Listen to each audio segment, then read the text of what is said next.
एक ठंडी और अंधेरी रात थी। समुंदर शांत था। हवा में एक अजीब सा सन्नाटा था। लेकिन उस सन्नाटे के पीछे छुपी थी एक ऐसी तबाही जो दुनिया कभी नहीं भूल पाई।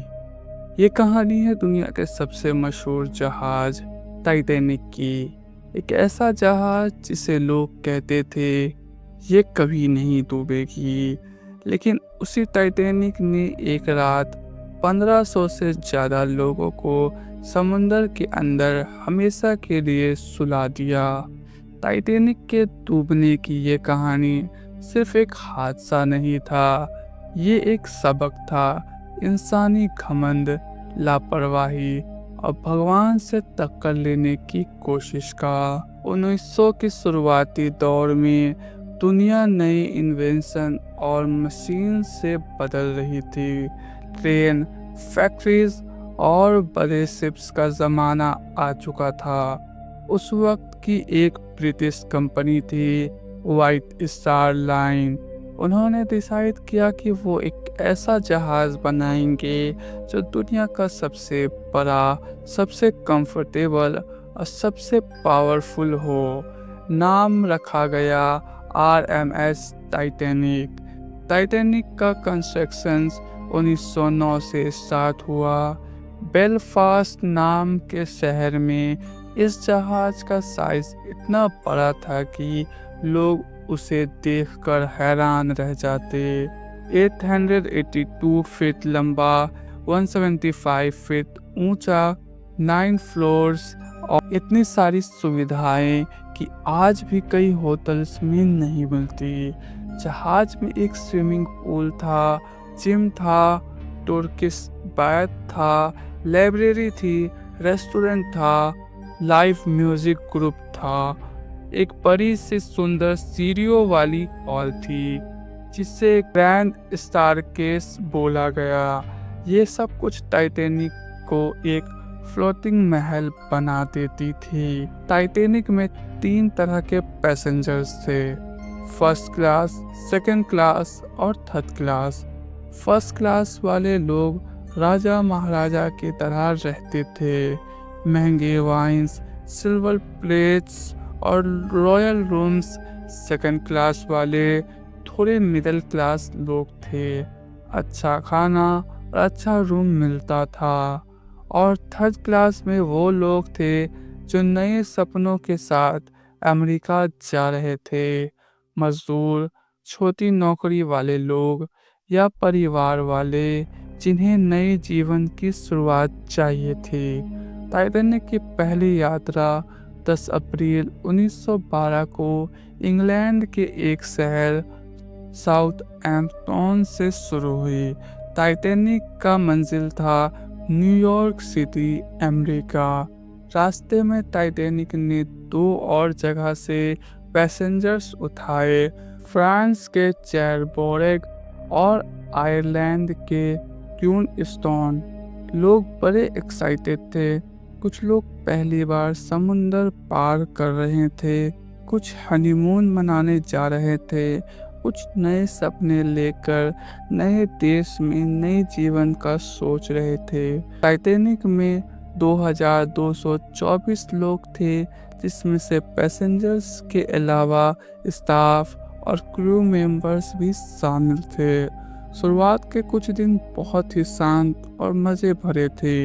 हर तरफ खुशी थी, मस्ती था। कोई सोच भी नहीं सकता था कि बस कुछ रात बाद उनका सब कुछ खत्म हो जाएगा।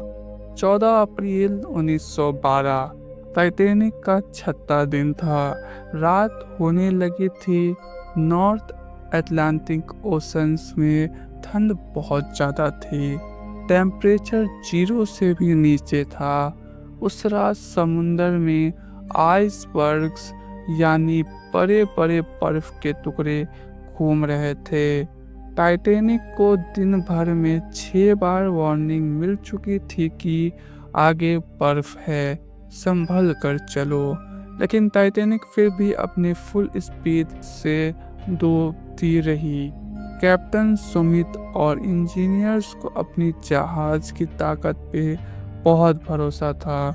उन्होंने वार्निंग्स को इग्नोर कर दिया। रात के 11:40 टाइटैनिक की लुकआउट पोस्ट पे खड़े 2 क्रू मेंबर ने एक बहुत बड़े आइसबर्ग देखा। उन्होंने तुरंत बेल बजा के अलर्ट भेजा, आइसबर्ग राइट अहेड। ऑफिसर्स ने तुरंत जहाज को मोड़ने की कोशिश की और इंजन रिवर्स करने का ऑर्डर दिया, लेकिन आइसबर्ग बहुत पास आ चुका था। टाइटैनिक उस आइसबर्ग से टकरा गया। टकराव बहुत जोर का था।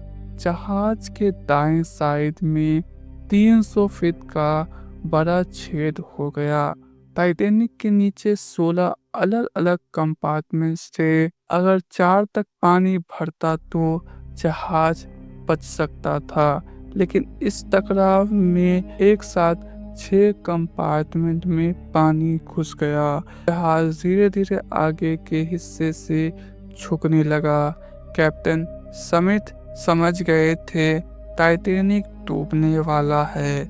अब शुरू हुआ सबसे बड़ा संकट, लोगों की जान बचाने का।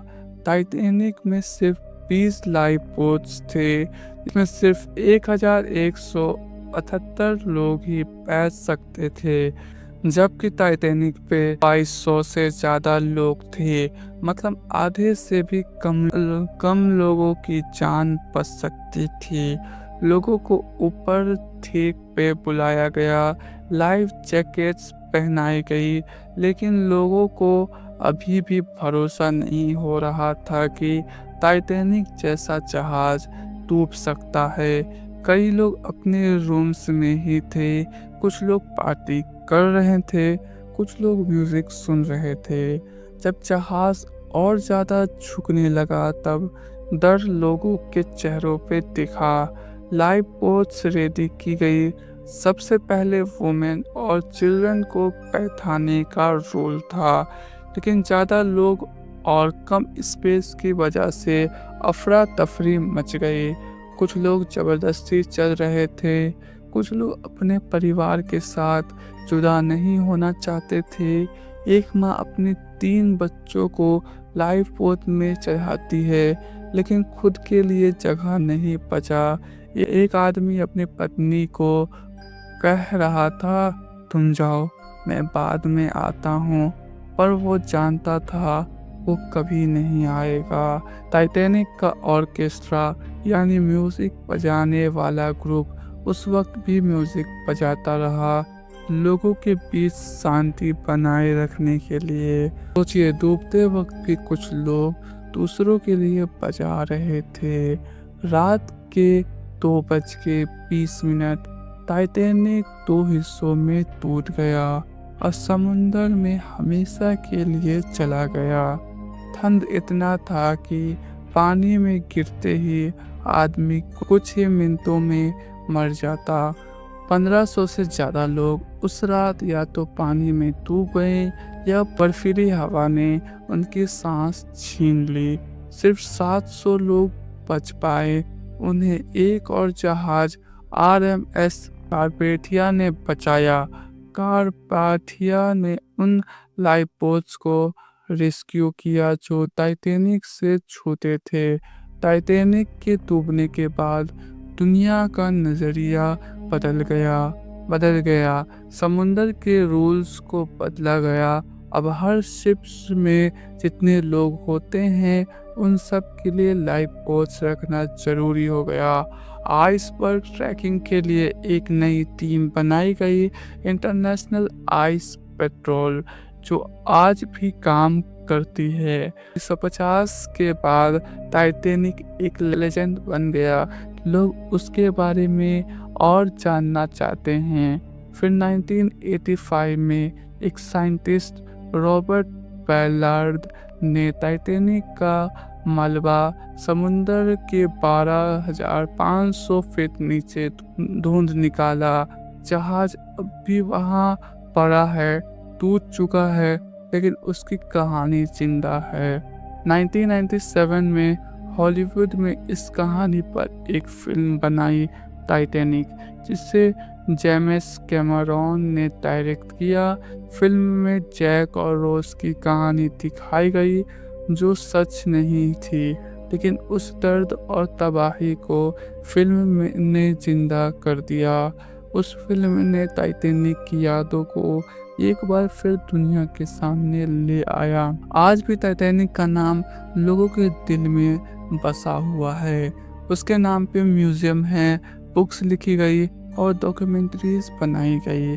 हर बार जब टाइटैनिक का जिक्र होता है, लोग सोचते हैं काश स्पेस स्लो होती, काश वार्निंग पे ध्यान दिया होता, काश ज़्यादा लाइफ पोस्ट होते। लेकिन ये सब सिर्फ काश ही रह गया।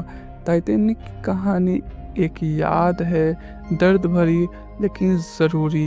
ये कहानी सिखाती है कि इंसान चाहे कितना भी पावरफुल क्यों ना बन जाए, नेचर के आगे हमेशा छोटा ही होता है।